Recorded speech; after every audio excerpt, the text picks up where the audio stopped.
Now there's a couple of reasons I'm making this video today. One is because it's awesome that PSVR2 finally has hand tracking. Never before, either on the original PlayStation VR and PSVR2, has anyone who only uses PSVR experienced this technology before, and I highly recommend it. But just go in with realistic expectations. It's not going to change the way you play your VR games going forward. It can be quite clunky, especially when it comes to hand occlusion and tracking, especially when compared to controllers. But it's a really fun thing to do and definitely worth showing off to your friends and family. Now the second reason I wanted to make this video was because of this tweet. Apparently the developer has stated that the PSVR2 hand tracking is more responsive than Meta Quest 3's hand tracking. Now this definitely came as a shock to me because Meta Reality Labs have no doubt been testing and investing and trying to improve its hand tracking for well over 5 years. Back in 2020 and 2021 it was kind of a buzzword, but now that has been replaced with mixed reality and hand tracking has become something that a lot of developers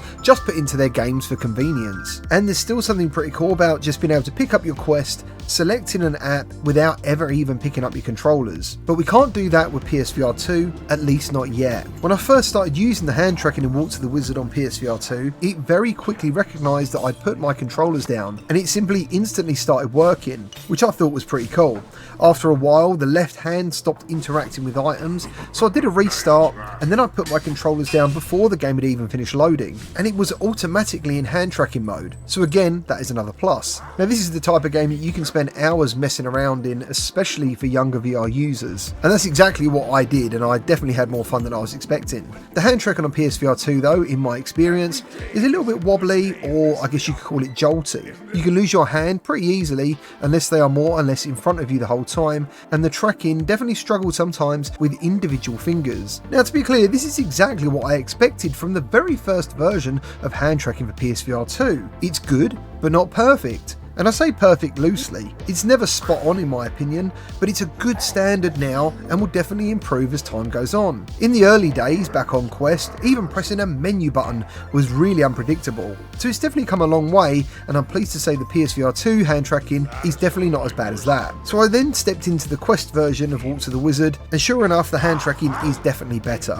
It's less jolty, the finger tracking is better, and the hand tracking tries much harder to find your hands if, for example, any occlusion happens. In no way am I saying PSVR2 hand tracking is bad. It's actually great, but I'm surprised the developer is making this claim. Now normally when I test hand tracking games, one of the things I do is slide my fingers together to see how well the tracking does, and then I move my fingers individually around.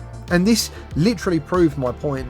On PSVR2, the tracking is working very hard trying to figure out what finger is where and which hand is which, but on Quest it was definitely a much smoother experience, and I would say to everyone but the developer who made this claim, that's actually pretty obvious. But regardless of all this testing, either way, it's great that hand tracking has now come to PSVR2, and I'm really hoping to see more games make use of it. Now one of the things I want some feedback on from anyone watching this video who's never tried hand tracking to tell me if they experience something called phantom sense. Now what this means is when you touch anything in hand tracking and you're looking at it, your mind wants to believe it's actually there and your hands and fingers are really touching these objects.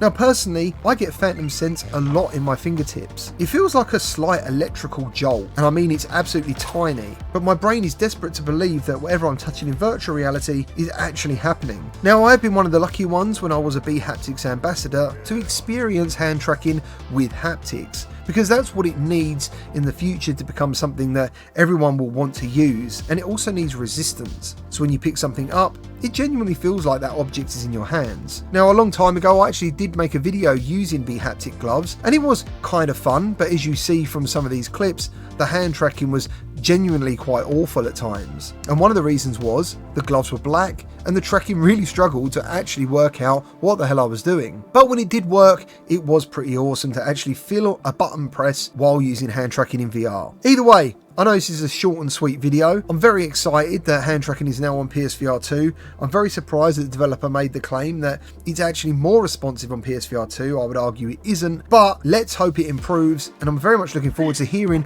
all your guys' feedback who have never used hand tracking before and how it feels like to you. I know kids will absolutely love it. They'll have a great time. Thank you ever so much for watching. Remember to leave a like and subscribe for more VR content, and I'll see you on the next one.